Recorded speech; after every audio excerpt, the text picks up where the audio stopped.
ऊपर क्यों चढ़ रहा है? अरे ऊंचाई से देखूंगा तभी तो गेंद दिखेगी।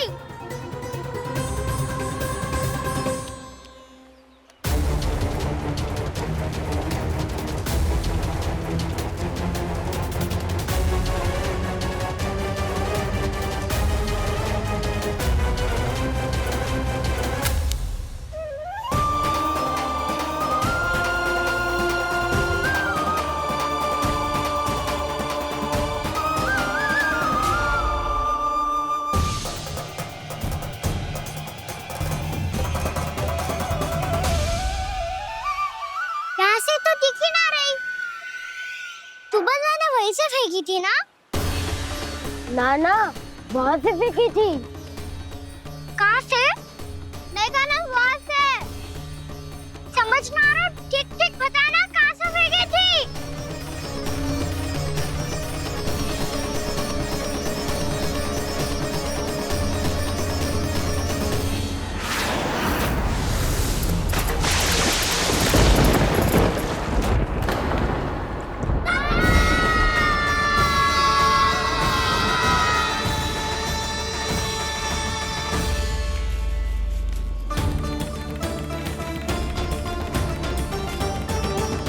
कालिया नाग के क्षेत्र में जाकर कोई भी जीवित वापस ना लौट सको।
ये क्या किया वाना ने?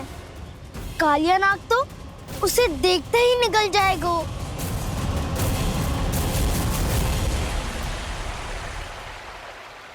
तो आरंभ से अब तक सब कुछ उसकी लीला का ही भाग था।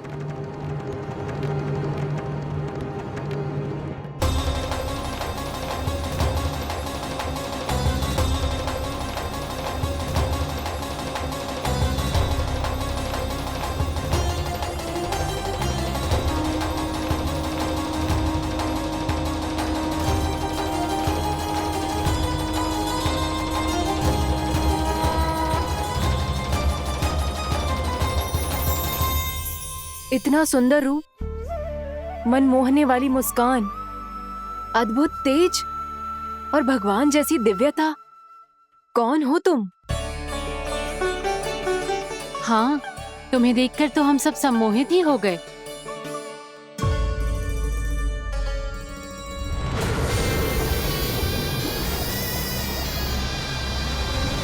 तुम जो भी हो बालक, वापस लौट जाओ।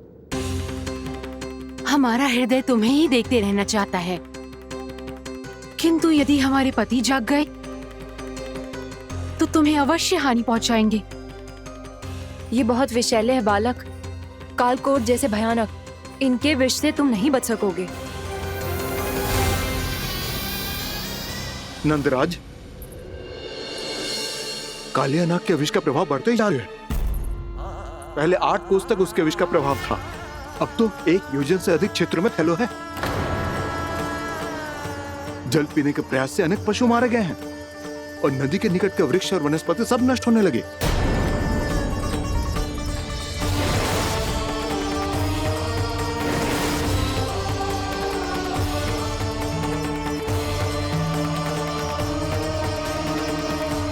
इनके विष की तीव्रता इतनी अधिक है बालक कि इनके संपर्क में आने वाले को तड़पने का भी अवसर नहीं मिलता।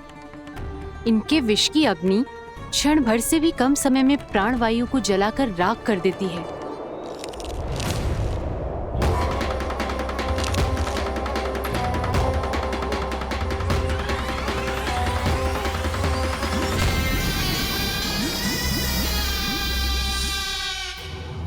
तब तो समस्या और भी गंभीर हो जाएगी। मैंने तो सुनो है कि कालियानाग कम से कम 2 योजन लंबा है, सैकड़ों फन है उसके।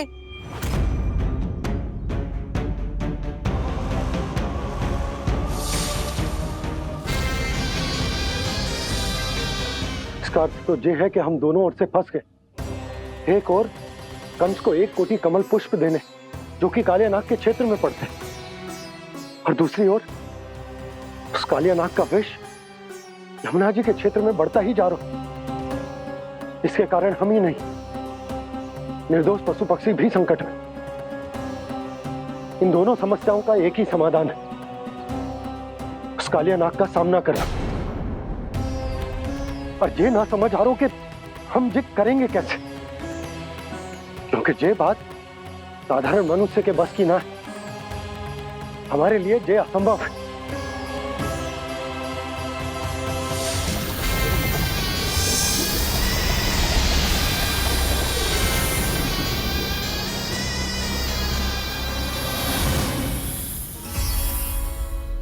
अब तो तुमने अपनी आंखों से भी देख लिया बालक, ये कितने विषैले हैं। नींद में भी विष उगलते हैं। इससे पहले कि तुम्हें कुछ हो जाए, चले जाओ यहाँ से, मान लो हमारी बात। आप सब मुझे जानती भी नहीं और फिर भी मेरी इतनी चिंता कर रही हैं आप। माँ की ममता भेदभाव नहीं जानती। तुम भी किसी के पुत्र हो और हम सब भी माँ हैं।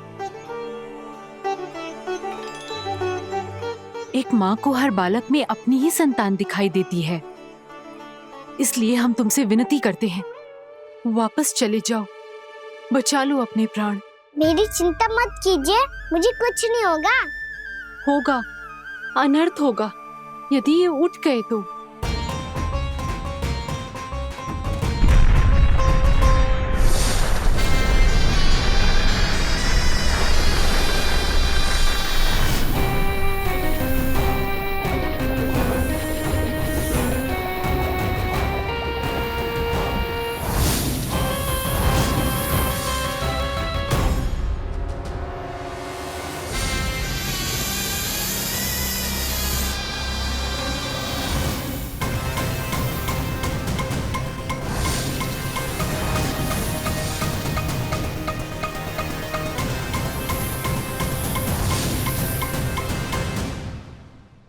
सामने होते हुए भी अपने इश्क को केवल वही देख सकता है जो अपना अभिमान त्याग चुका हो। पर पूर्व जन्म में मेरा भक्त होने के नाते मेरा सत्य स्वरूप देख पाने में मुझे इसकी सहायता करनी चाहिए।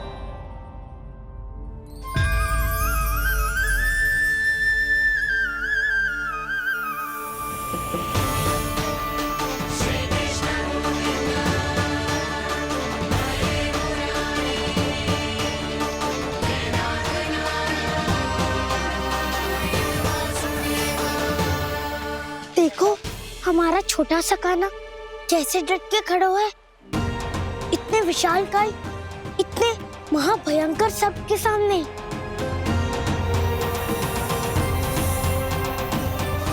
ये कोई भगवान नहीं है जो इसके सामने हाथ जोड़ रही हो तुम सब।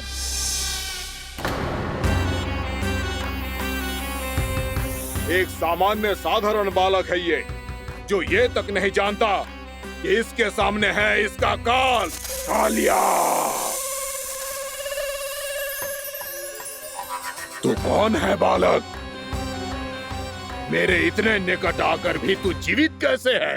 मेरी नहीं, अपनी चिंता करो कालिया। बहुत मनमानी कर ली तुमने। अब बस मैं तुम्हें रोकना हूँ। अब बस मैं तुम्हें रोकना हूँ। मैं तुम्हें रोकना हूँ। बित्ते भर का है तू, मेरे विष के बारे में जानता ही क्या है? और कहता है मुझे रोकने आया है। किससे? किससे रोकना चाहता है तू मुझे? मुझे क्रोध दिलाने की भूल मत कर बालक। अपनी फुंकार से ही तेरी इस मुस्कुराहट को अंतिम मुस्कुराहट बना सकता हूं मैं। शीघ्र बता, कौन है तू और किसने भेजा है तुझे? तुम्हें आवाज दी है कि अपनी पुकारों से तुम कितना विष भूल चुके हो। पवित्र यमुना नदी को कितना दूषित कर दिया तुमने। और यही नहीं, तुम्हारे कारण निकट के जीव जंतुओं, वृक्ष, वनस्पतियों सबको हानि पहुंच रही है। तो क्या? मुझे उससे क्या? मुझे है आपत्ति है मुझे तुम्हारी इस व्यवहार से, और इसीलिए तुम्हें यहाँ से जाना होगा।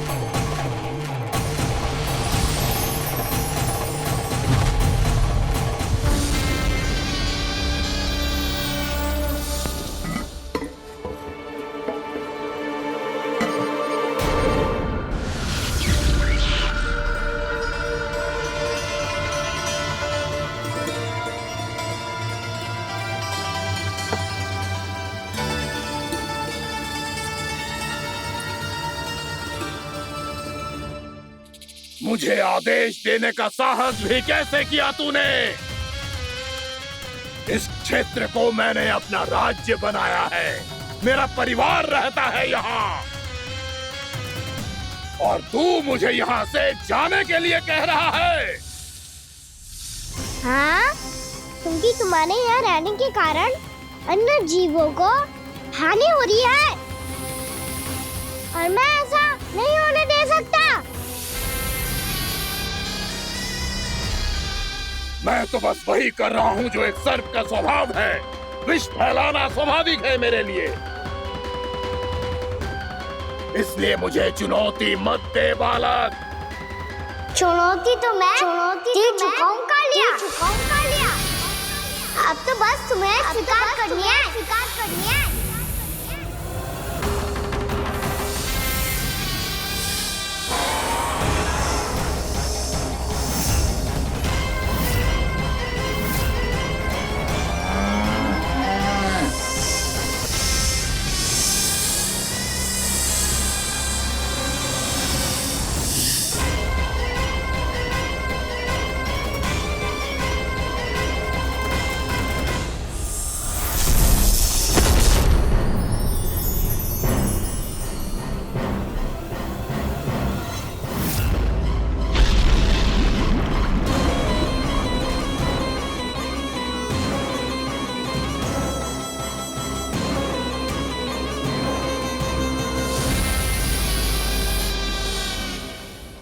मैं भी चेतावनी दे रहा हूँ, यहाँ से चले जाओ।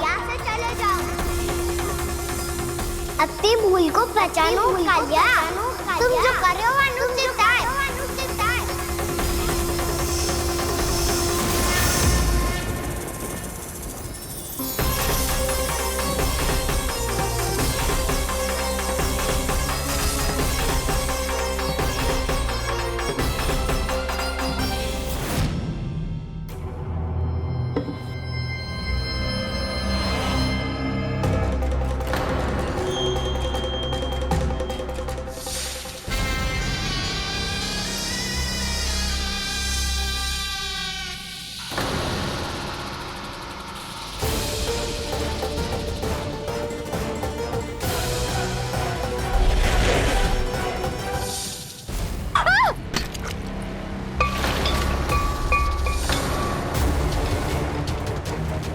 अब मैं आता हूँ।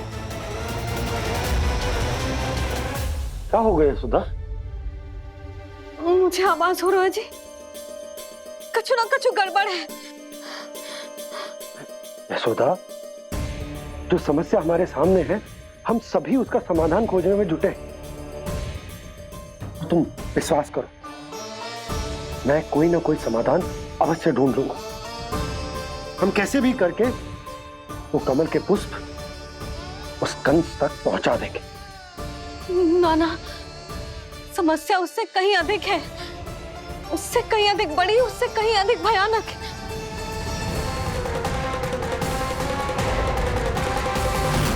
विस्की ये बूंद से ही सबके प्राण चले जाते हैं। इसने तो विस्की धारियां फेंके हुए खाना पे। कान्हा कैसे बच्चे को अधिक विष से? इसका विष तो क्या, ये सर स्वयं भी छू तक नहीं पाएगा हमारे कान्हा को।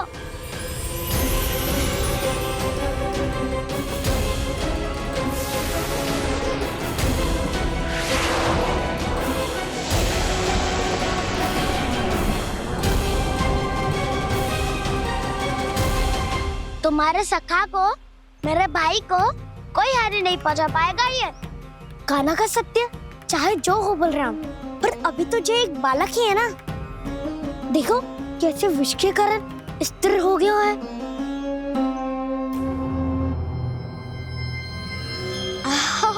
हाउ सर्फ ने कितनी आसानी से अपनी पूंछ से बांध लिया है। मुझे यहाँ से भगाना चाहता था ना तू? अब मैं तुझे दिखाऊंगा अपना सामर्थ्य। ये मूर्ख किसे बांधना चाहता है अपनी पूंछ में? उन्हें जिनका विस्तार सारे ब्रह्मांड में है, या उन्हें जो स्वयं अनंत है? पर देवराज, प्रभु ऐसा करने ही क्यों दे रहे हैं कालिया को? आप सब भूल रहे हैं देवगण। कालिया पूर्व जन्म में प्रभु का बहुत बड़ा भक्त था। उसी भक्ति का फल मिल रहा है अब इसे। वैसे भी भक्तों के मन का भाव सबल हो तो भगवान तो सहज ही बंध जाते।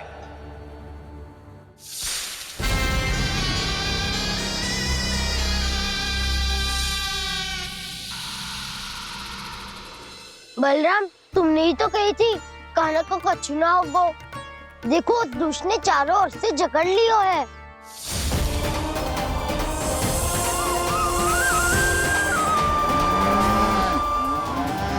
ये क्या कह रही हो तुम? सुधा जी, क्या हुआ? घबरा क्यों रही हो आप? सुलक्षणा, मुझे आभास हो रहा है कुछ बहुत बड़ी अनहोनी हो गई है। नंदराज, नंदराज, नंदराज!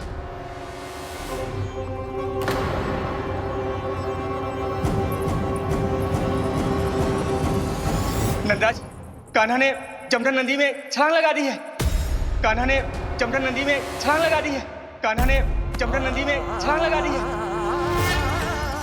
कान्हा जमुना में कूद गया है। मुझे लगा था आज कछु गड़बड़ होने वाली है। मुझे आज कान्हा को ना जाने देना चाहिए था।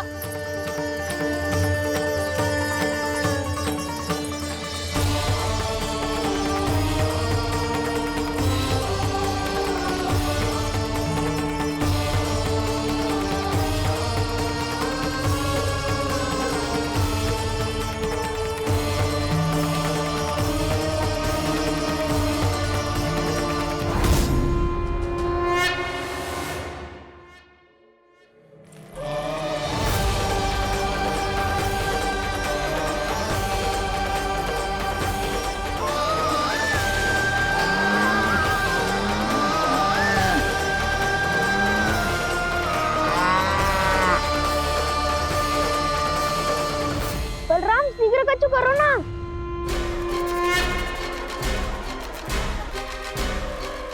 कछु भी करो पर कान्हा को बचाओ। नाग बहुत भयंकर है। कान्हा अकेले ना संभाल पाएगा इसे।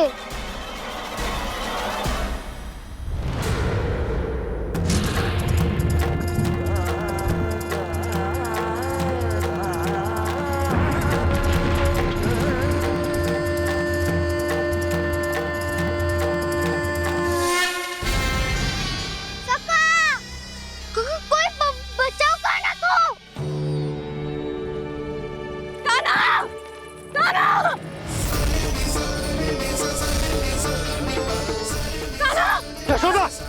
यशोदा रुको।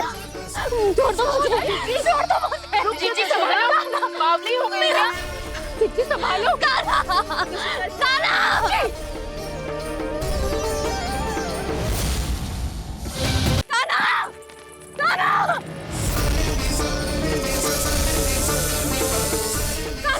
यशोदा, यशोदा रुको।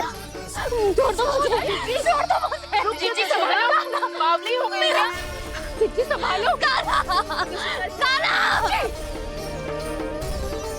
देखो अब कैसे तुम्हारे अस्थियों को तोड़कर छोटे छोटे टुकड़ों में बदल दूंगा मैं।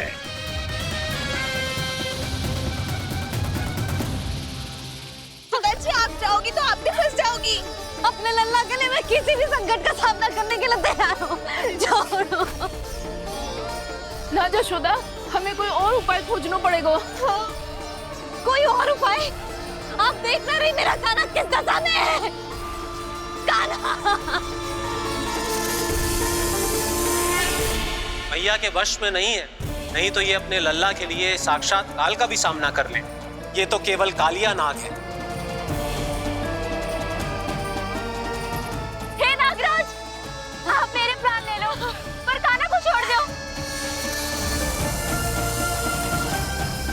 ना नागराज, आप मेरे प्राण ले लो, मैं विरोध भी ना करूंगी। ना नागराज, आप मुझे मार दो, पर मेरे कान्हा को छोड़ दो। ना ना ना ना नागराज, मेरे प्राण ले लो। हमारे कान्हा से क्या शत्रुता है आपकी? प्रभु के लिए जो प्रेम यशोदा मैया के हृदय में है, वही इन सभी गोपियों के हृदय में भी है।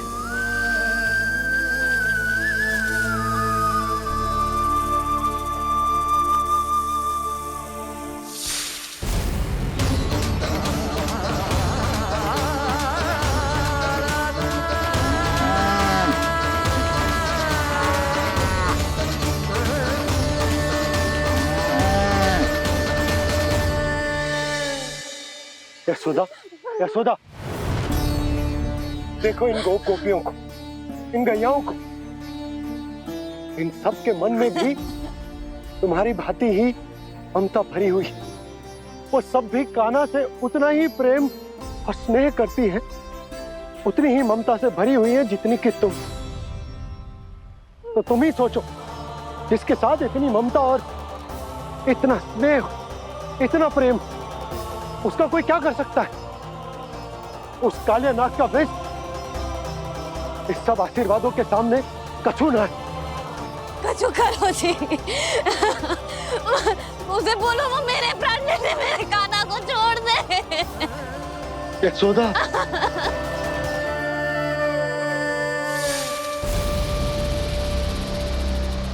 केवल इन्हीं में नहीं देवराज, नाग पत्नियों के हृदय में भी ममता का वही प्रेम उमड़ रहा है। देखिए। मैं आपके हाथ जोड़ती हूँ स्वामी, इस बालक को छोड़ दीजिए। ये अवश्य ही कोई दिव्य आत्मा है स्वामी। हम आपसे विनती करते हैं स्वामी, इस नन्हे बालक को हानि मत पहुंचाइए स्वामी। मेरी पत्नियां मेरे ही शत्रु के लिए विनती कर रही हैं। अब यदि इसके पक्ष में एक शब्द भी कहा तुम सबने, तो मैं इस बालक से पहले तुम सबके प्राण ले लूंगा। हो रहा प्रसन्न नाग कालिया, विजय को निश्चित जान। रोते बिलखते व्याकुल सब, संकट में देख कान्हा के प्राण।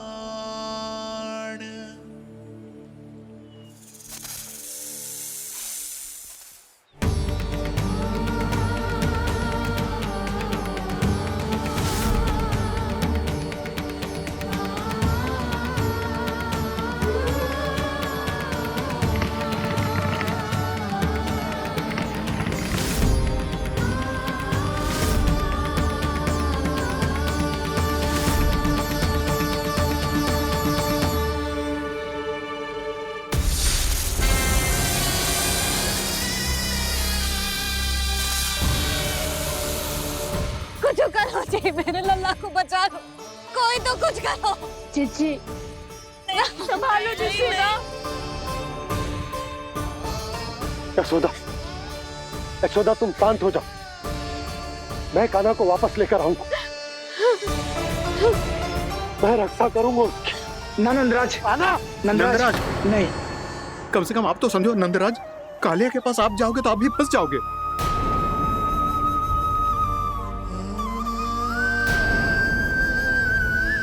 बलराम, तेरा भाई इतनी भीषण संकट में है और तुझे जरा भी दुख ना हो रहा? क्या आप सब अब तक नहीं समझ पाए कि कान्हा सच में कौन है? छोटे बाबा, आप तो उसका सत्य जानते हैं ना?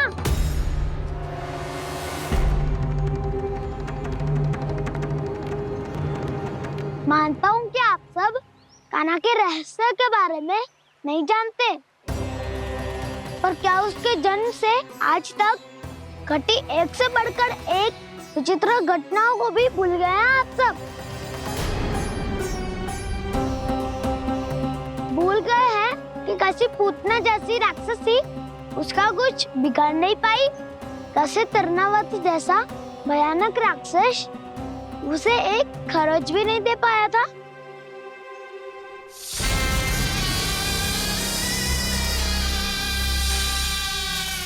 आप सबने अपनी आंखों से देखा था ना, बकासुर से कान्हा की रक्षा करने देवता स्वयं आए थे, पर सत्य तो ये है कि वो सभी देवता भी उस असुर के सामने असमर्थ हो गए थे। तब कान्हा ने बहुत ही आसानी से उस भयंकर असुर का वध किया था, एक ही बार में धराशायी कर दिया था उसे। तो आप सभी सोचिए, बार बार ऐसे असाधारण कार्य करने वाला बालक साधारण कैसे हो सकता है? अब तो आरंभ से ही सारा सत्य जानते हैं छोटे बाबा। रहस्य छुपाने में सदैव कान्हा की सहायता करते आए हैं आप, और आज आप स्वयं ही उसके सत्य को भूल रहे हैं। और तुम सब भी तो जानते हो कान्हा की शक्तियों के बारे में, तो क्या तनिक भी विश्वास न आया अपने सखा पे? बलराम, जे तू क्या कह रहा है? मैंने जो कहा उसका एक एक शब्द सत्य है छोटी माँ। यदि प्रभु की इच्छा हुई तभी कुछ ही क्षणों में सब कुछ अपनी आंखों से स्वयं अनुभव कर लेंगे आप।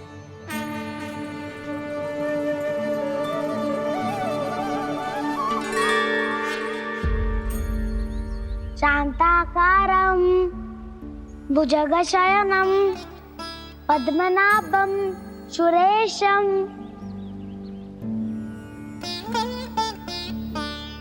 विश्वाधारं गगनसदृशं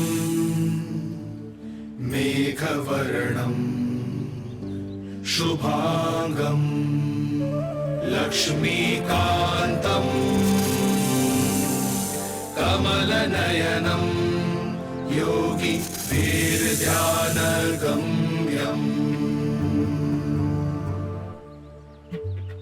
वन्दे विष्णुं भवभयहरं सर्वलोकैकनाथम्।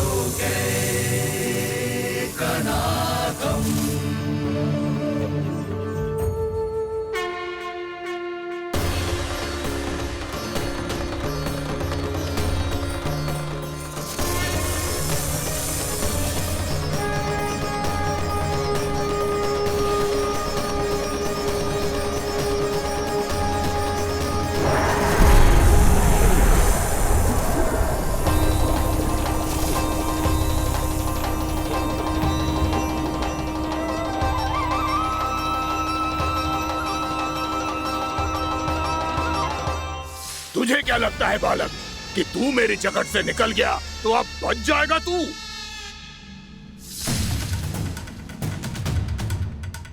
मेरे विष से अपनी प्राण रक्षा करने में सफल रहा, मेरी जकड़ से भी छूट गया, पर मेरे दंश से नहीं बच पाएगा।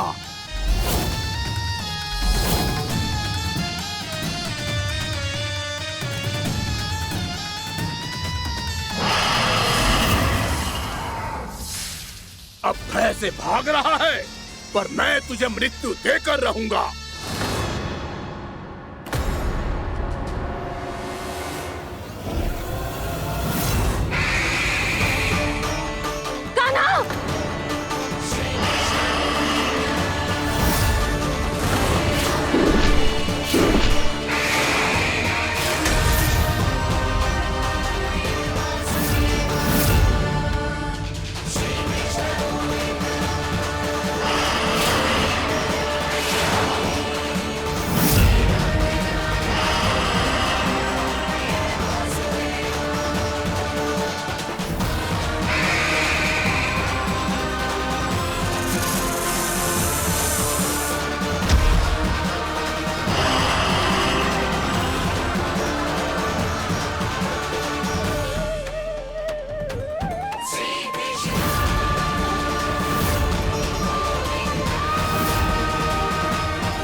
मेरा नन्हा सा कान्हा कितनी देर भाग पाएगा?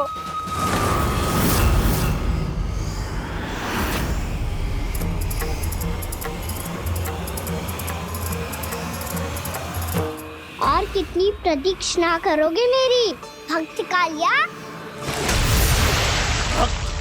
भक्त नहीं, काल हूँ मैं तेरा। जब अहंकार का मुकुट बुद्धि को ढक लेता है तो भक्त अपने भगवान को भी नहीं पहचान पाता। व्यर्थ की पहेली में मत उलझा बालक।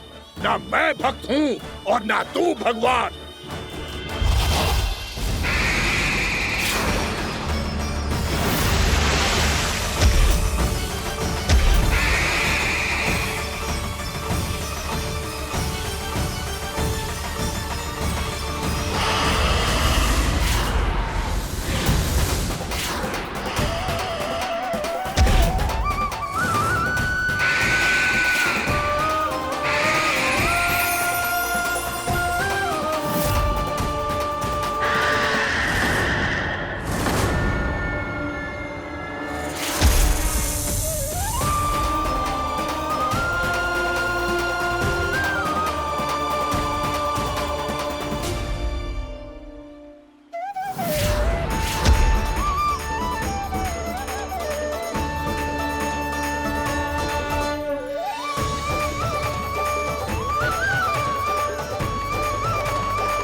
आप सब जिसके लिए इतने व्याकुल हो रहे थे, उसे छूकर कालिया नाग का हलाहल जैसा विष भी चरणामृत बन गया है और यमुना जी के जल में फैल चुके विष के प्रभाव को भी नष्ट कर रहा है।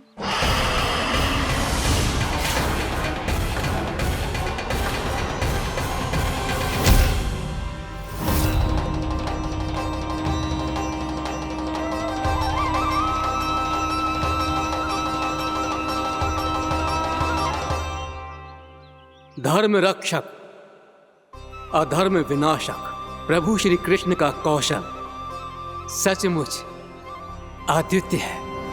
नारायण नारायण।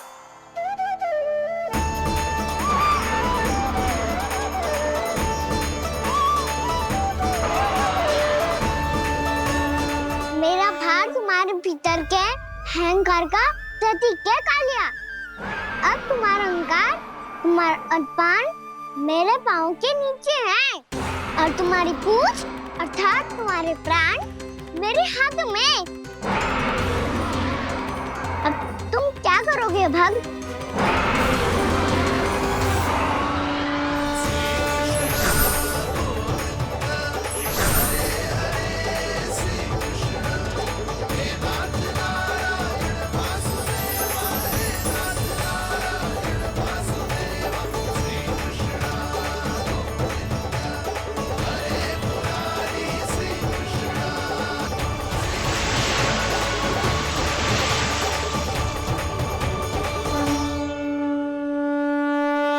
प्रभु, भले ये आपको पहचानने में असमर्थ हो, पर हम सब ने आपको पहचान लिया है। हाँ प्रभु, एक भक्त होने के नाते और एक अर्धांगिनी और माँ होने के नाते मैं आपसे इनके प्राणों की भिक्षा मांगती हूँ। अपनी कृपा दिखाइए और इन्हें क्षमा कर दीजिए। आपके लिए मित्र और शत्रु में कोई अंतर नहीं प्रभु। उसी तरह आपकी कृपा और दंड में भी कोई अंतर नहीं। दोनों दया ही तो हैं, अकारण ही किसी को प्राप्त नहीं होती। हमें विश्वास है कि हमारे पति को मिला ये दंड कोई अभिशाप नहीं है, आपका वरदान है। ये सत्य है प्रभु कि इनसे बहुत से पाप हुए हैं। इनके विष से बहुत सारे जीव जंतु को हानि पहुंची है, पर अब आपके चरण इनके शीश पर पड़ गए हैं। ऐसी कृपा तो बड़े बड़े महान महात्माओं को भी दुर्लभ है, और इन्हें प्राप्त हुआ तो अवश्य ही ये किसी महान पुण्य का ही फल है। हे प्रभु, उन्हीं पुण्य कर्मों की शक्ति का आह्वान कर मैं आपसे विनती करती हूँ, इन्हें प्राण दान दीजिए। मैं अपने इस भक्त को क्षमा अवश्य करूंगा देवियों, यदि ये अपने अहंकार को त्याग कर मुझे पहचान ले तो।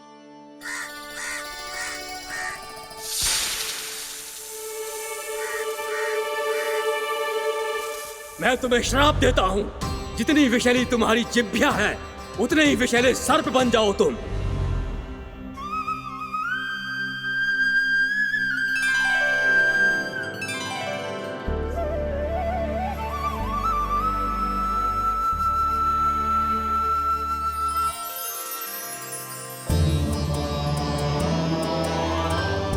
नारायण, मुझे क्षमा कीजिए नारायण।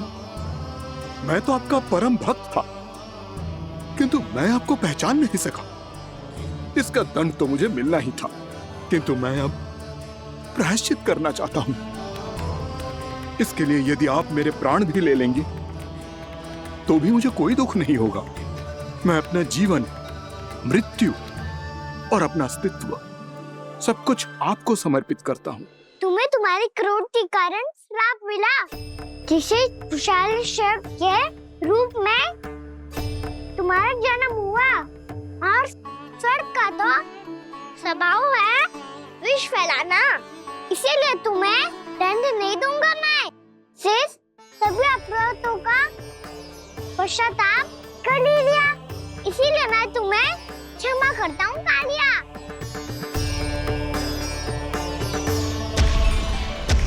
पर तुम्हें यहाँ से दूर समुद्र के बीच जाकर रहना होगा, जहाँ किसी निर्दोष का जीवन तुम्हारे विष से प्रभावित ना हो।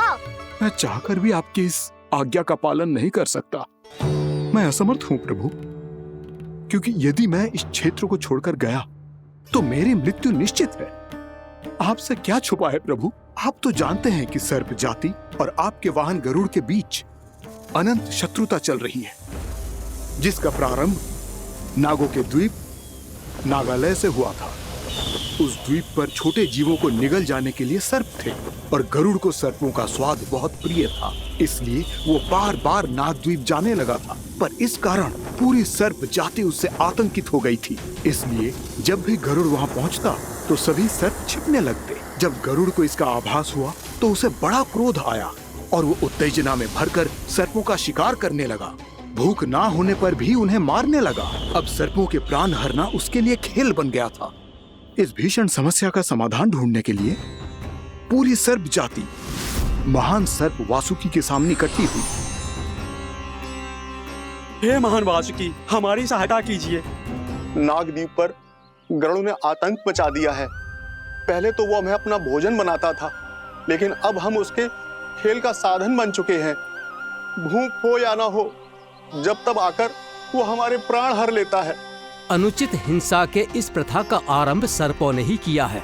पहले आप सबने पूरे द्वीप पर अधिकार कर लिया, फिर आहार के साथ साथ आनंद के लिए भी आप सभी ने निर्दोष जीवों की हत्या की। और जब सृष्टि का संतुलन बनाए रखने के लिए गरुड़ आपको अपना आहार बनाने आया, तो आप सब अपने प्राणों की रक्षा के लिए छिपने लगे। तो फिर गरुड़ का उत्तेजित होना तो स्वाभाविक ही था। नागनाथ, जो हमने अन्य जीवों के साथ किया वही अब हमारे साथ हो रहा है, परंतु ये भी तो सृष्टि के संतुलन के विरुद्ध ही है ना? अवश्य है, इसलिए मैं गरुड़ से चर्चा करूंगा। धन्यवाद प्रभु।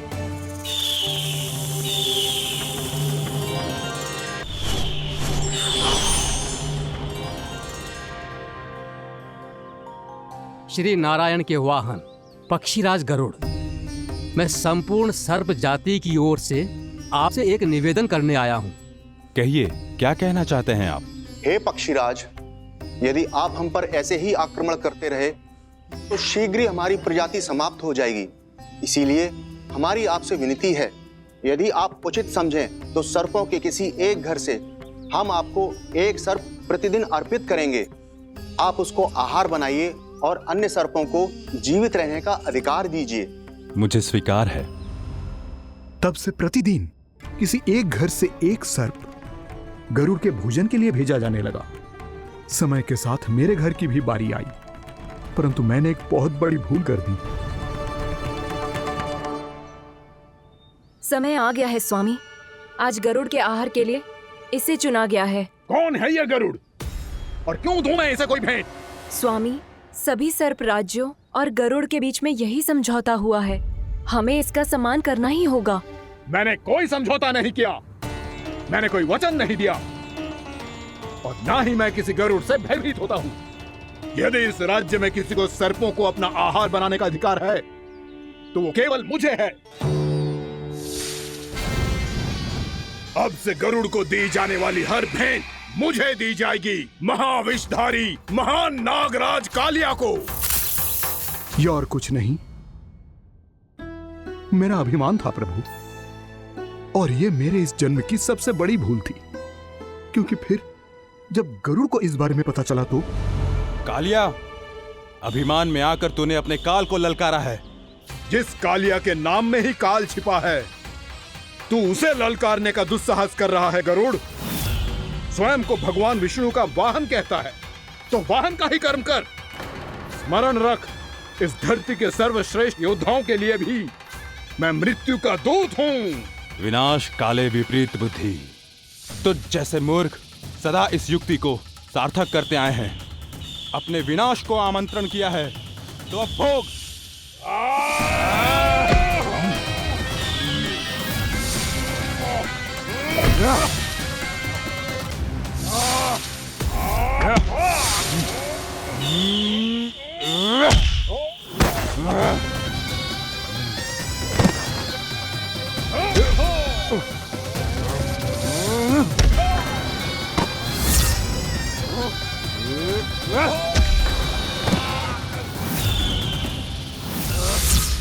जिसने मेरा भोजन चुराने की धृष्टता की है वो इसी योग्य है। तू मुझे जानता नहीं है गरुड़, मैं महाविषधारी नाग कालिया हूँ। तेरा इतना दुस्साहस कि तूने मुझ पर चरण से प्रहार किया। वाह!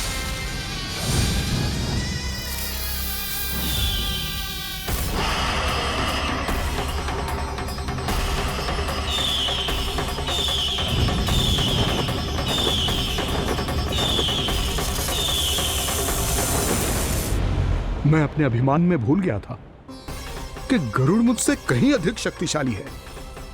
इसलिए अपने प्राणों की रक्षा करने के लिए मैं एक स्थान से दूसरे स्थान भागने लगा। नदियां, पर्वत, यहां तक कि मैंने सागर भी लांघ डाला, पर मैं जहां भी जाता गरुड़ के रूप में मेरा काल वहीं आ जाता। इसीलिए मृत्यु की आशंका से भयभीत होकर मैं अपने बड़े भाई मां कद्रु के प्रथम पुत्र अनंत शेषनाग से राय लेने चला गया। भैया, मैं यहां आपसे आपकी सहायता लेने आया हूं। मेरी एक छोटी सी भूल के कारण यह गरुड़ मेरा पीछा कर रहा है, मुझे हर समय हर स्थान पे ढूंढते रहता है। यदि उसने मुझे ढूंढ लिया तो वो निश्चित ही मेरे प्राण ले लेगा। मुझे कोई ऐसा स्थान बताइए जहां मैं अपनी पत्नी और अपनी संतानों के साथ शांति से रह सकूं। तुम यमुना नदी के किनारे वृंदावन क्षेत्र में जाके वास करो कालिया। गरुड़ वहां प्रवेश नहीं कर सकता क्योंकि उसे ऋषि सोबरी का श्राप मिला हुआ है।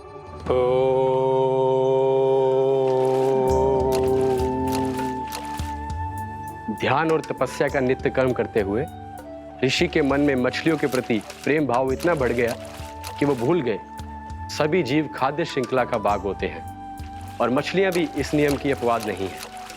उन्हें मछलियों की अटखेली इतनी अच्छी लगने लगी कि वो इस क्षेत्र के मछुआरों को भी मछली पकड़ने की अनुमति नहीं देते थे।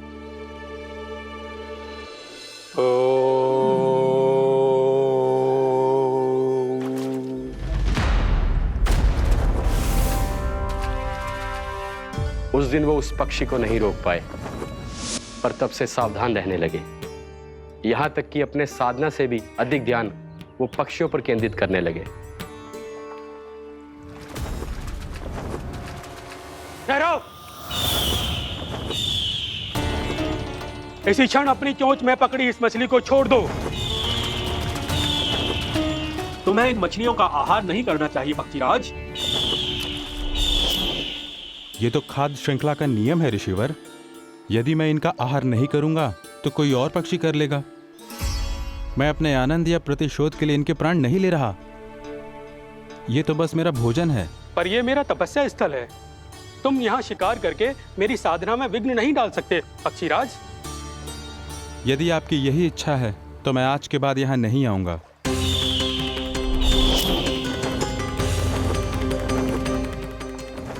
पर आज ये मछली मेरे आहार के रूप में पकड़ी जा चुकी है।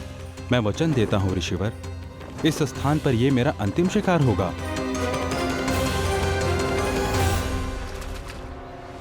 आज के बाद यदि तुमने वृंदावन की निकट उड़ान भी भरी तो तुम सैकड़ों टुकड़ों में फटकर मारे जाओगे पक्षीराज। ये मेरा श्राप है।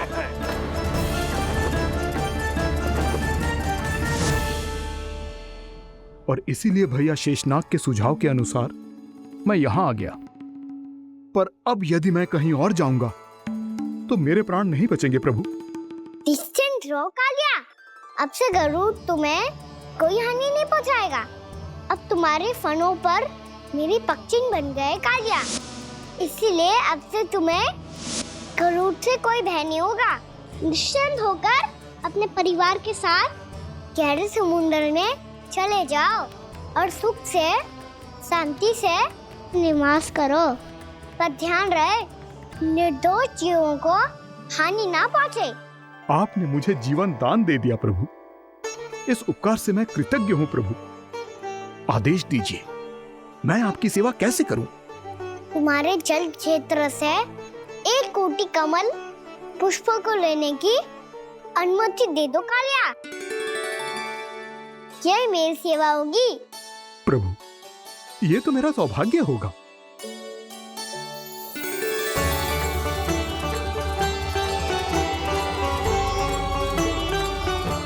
एक कोटि के स्थान पर हम 3 कोटि कमल पुष्प ले आए प्रभु। मैं तुम्हारी सेवा भाव से प्रसन्न हुआ कालिया।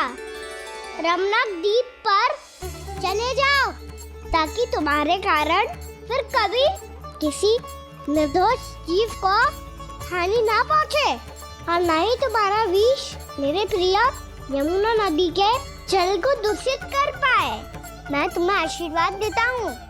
आज यहाँ मेरे द्वारा तुम्हें दिए गए इस आदेश का स्मरण जो भी भक्त करेगा और प्रातः काल और संध्या काल में इसका उच्चारण करेगा, उसे फिर कभी किसी संकट से कोई भय नहीं होगा।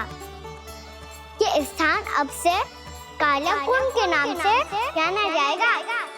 यहाँ पर स्नान करने वाला और देवताओं को इस क्षेत्र से जल का अधर देकर प्रसन्न करने वाला भक्त यदि मेरा स्मरण करके पास रखेगा तो वो अपने सभी पापों से शीघ्र ही मुक्त हो जाएगा।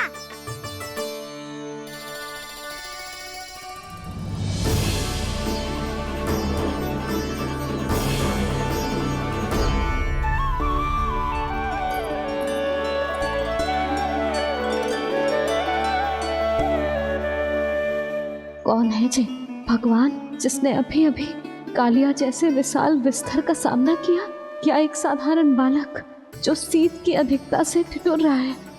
क्या करूं? मैं लल्ला को ममता के आंचल में छुपा लूं या भक्त बनकर प्रभु की लीला देखती रहूं? क्या करूं मैं? कितना ठंडा था जल, बहुत सर्दी लग रही है। सर्दी से तड़पते हुए कैसे देखूं इसे?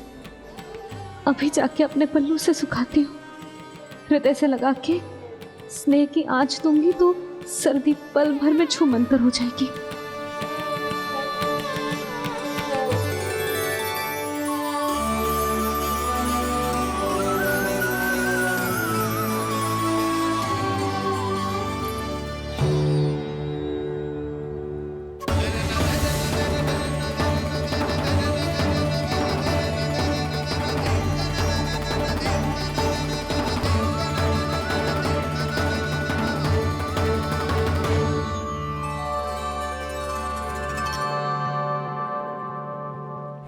मेरी आवश्यकता ना है इसे, ये तो सच्ची में भगवान ही है, जिसकी ठंड दूर करने के लिए स्वयं द्वादश आदित्य प्रकट हो गए।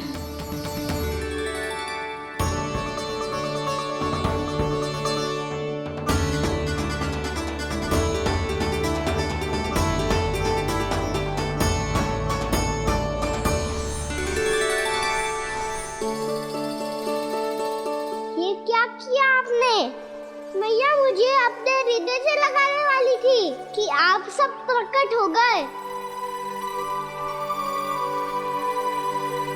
क्षमा कीजिए प्रभु, पर आपको भीगा हुआ देखकर, ठंड से ठिठुरता हुआ देखकर हमसे रहा नहीं गया। हम अपने वश में नहीं थे प्रभु। भक्ति से भावुक होकर हम प्रकट होने पर विवश हो गए थे। हमारी किरणें जैसे स्वयं ही फूट पड़ी और दौड़ पड़ी आपको सुखाने के लिए। मैं आपका प्रेम, आपकी भक्ति समझता हूं आदित्यगण, और इसीलिए इस समय मैं जहां खड़ा हूं, इस स्थान को द्वादश आदित्य टीला के नाम से जाना जाएगा। द्वादश आदित्य टीला के नाम से जाना जाएगा। हम धन्य हो गए प्रभु। पर कहाँ जा रहा है? जो गड़बड़ किया है उसे सुधारिए तो सही। प्रभु आज्ञा दीजिए। अपना दाम इतना अधिक बढ़ा दीजिए कि मुझे स्वेद आने लगे, ताकि मैया मुझे स्वेद में लीला देख के और भूल जाए कि मैं ही भगवान हूँ, और मैया मुझे अपनी गोद में उठा के ले जाए।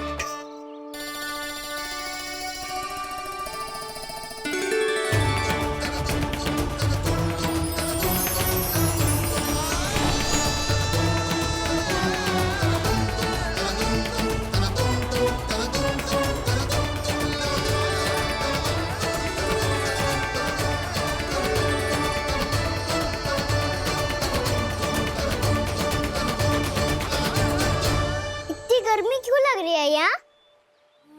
स्वेद की एक बूंद भी आती थी तो मैं अपना आंचल लेकर पहुंच जाती थी इसके पास।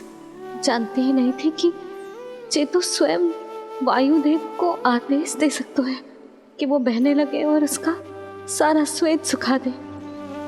वायुदेव की आवश्यकता नहीं है मैया, मुझे आप ही चाहिए। लगता है जिस बात का भय था वही सत्य होने लगी है। भैया मेरे भगवान रूप को भूल नहीं पाएगी, और अब मेरे लिए इनका सत्य छुपा कर रख पाना कठिन हो जाएगा। कृष्णा कृष्णा हरे कृष्णा कृष्णा कृष्णा मुरली मनोहर कृष्णा गोपाला गोविंदा हे दामोदरा।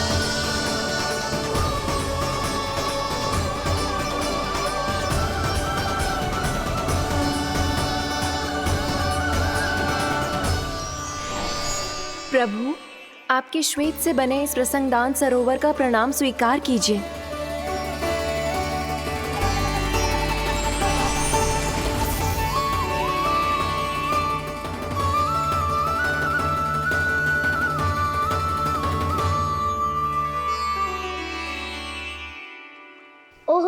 चमत्कार को देखकर मैया को और भी अधिक विश्वास हो जाएगा कि मैं भगवान ही हूँ। अब कैसे मनाऊं मैया को कि मैं ही इनका लाई हूँ। बाबा है ना, अब तो यही सहायता करेंगे। श्री कृष्ण गोविंद हरे हरे श्री कृष्ण गोविंद हरे हरे श्री कृष्ण हरे मुरारी श्री कृष्ण श्री कृष्ण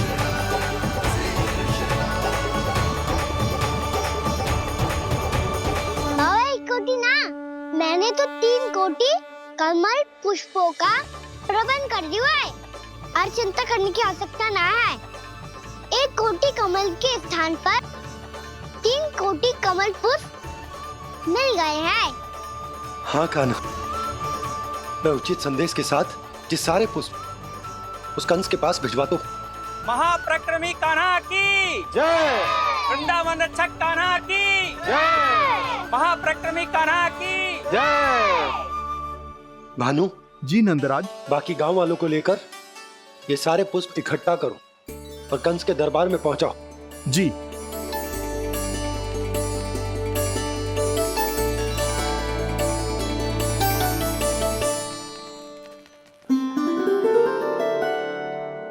मैया, कौन हो तुम?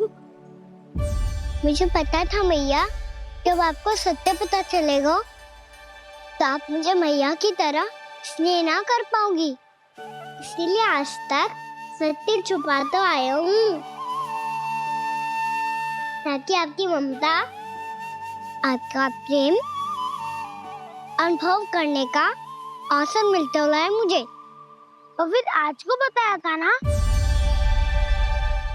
जो रहस्य तुमने बरसों तक छिपाया था उसका भेद खुलने में तुम्हारा ही योगदान है। मुझे कालिया के शीश पर अपने पद चिन्ह रखकर उसे मुक्त कराना था दाऊ, वचन दिया था मैंने उसे। इसके अतिरिक्त निर्दोष पशु पक्षियों के जीवन को कालिया के विष से ही बचाना था मुझे। इसमें कंस को तो सम्मिलित करना ही था ताकि जब मैं कालिया का सामना कर रहा हूँ तो वो किसी और असुर को समस्या बनाकर वृंदावन ना भेज दे। पर इस सबसे बड़ा एक कारण और था दाऊ, मैं चाहता था कि मैया को सत्य पता चल जाए। पर क्यों कहा ना? क्योंकि मुझे लगने लगा था कि मैया से ये रहस्य छुपाकर इनके साथ धोखा कर रहा हूँ। अपराध बोध से दबा जा रहा था मैं। जो सत्य आपको, बाबा को, सभी को पता है, यहाँ तक कि मेरे सखा भी जानते हैं, वो सत्य मैंने मैया से छिपाया केवल इसी लोक में कि मुझे इनकी ममता प्राप्त होती रहे। पर ऐसा करके मैं अपने से निस्वार्थ प्रेम करने वाली मैया को धोखा दे रहा था। आप ही बताओ दाऊ, जो इस संसार में मुझसे सबसे अधिक भरोसा करता है उसी के साथ छल कैसे कर सकता हूँ मैं? हाँ, मैं नारायण का अवतार हूँ, पर अपनी मैया का छोटा सा लल्ला भी तो हूँ।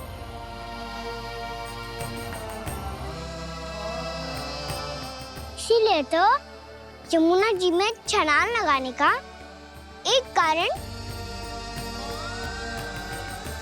इस गेंद को लेने जाना भी था। स्नेह से बनाई थी मैया ने गेंद, इसे अपने से दूर कैसे होने देता मैं? आपको आभास भी ना है मैया कि आप मेरे लिए कितने महत्वपूर्ण हो। ये सत्य है कि सभी देवता, प्रकृति, भक्त, ये सब है मेरा ध्यान रखने के लिए, मेरी सेवा करने के लिए। पर क्या इनमें से कोई भी मेरी मैया का स्थान ले सकता है। और आप भी तो यही चाहती थी कि मैं आपका लल्ला बन के आऊं, कि मैं आपका लल्ला बन के आऊं, कि मैं आपका लल्ला बन के आऊं। आज जैसे आपने मुझे अपनी गोद में लिटा रखा है, क्या कुछ ऐसा नहीं हो सकता कि शीघ्र ही मुझे आपको अपनी गोद में खिलाने का अवसर मिल जाए?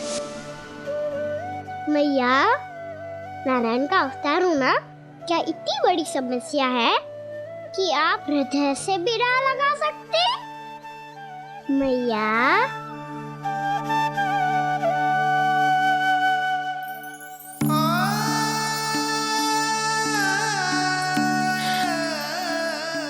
मेरा कान्हा, मेरा लल्ला।